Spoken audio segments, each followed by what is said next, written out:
இன்ஸ்டண்ட்டாக உங்கள் ஃபேஸ் க்ளோவாக இந்த ஒரே ஒரு ஃபேஸ் பேக் மட்டும் ட்ரை பண்ணி பாருங்கள். இதில் நம்ம எந்த ஒரு கெமிக்கலும் சேர்க்கல, ஃபுல்லாகவே நேச்சுரலாக தான் செஞ்சுருக்கோம். எல்லா வித ஸ்கின் டைப்புக்கும் ரொம்பவே சூப்பராக செட் ஆகும். இப்போ வாங்க இந்த ஃபேஸ் பேக் எப்படி ரெடி பண்ணுறதுன்னு பார்க்கலாம். இப்போ நான் வந்து ஒரு சின்ன பீட்ரூட் இந்த மாதிரி மிக்ஸி ஜாரில் கட் பண்ணி சேர்த்துக்கிறேன். இதோட 2 டேபிள் ஸ்பூன் அளவு தண்ணி ஆட் பண்ணிக்கலாம். தண்ணி ஆட் பண்ணி அரைச்சி அந்த ஜூஸ் மட்டும் வடிகட்டி எடுத்து வச்சுக்கிறேன். இப்போ இதோட 1 டேபிள் ஸ்பூன் அளவு கடலை மாவு சேர்த்துக்கிறேன்.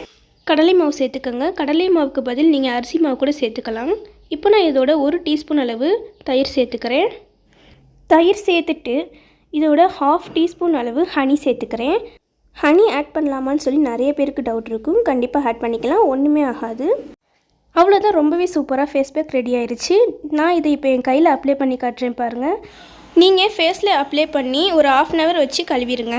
வீக்லி 3 டைம் இந்த ஃபேஸ் பேக் ட்ரை பண்ணி பாருங்கள். இப்போ நான் என் கையை கழுவிட்டு காட்டுறேன் பாருங்கள் எவ்வளோ டிஃப்ரெண்ட் இருக்குன்னு. வீடியோ பிடிச்சிருந்தா ஃபாலோ பண்ணிக்கோங்க.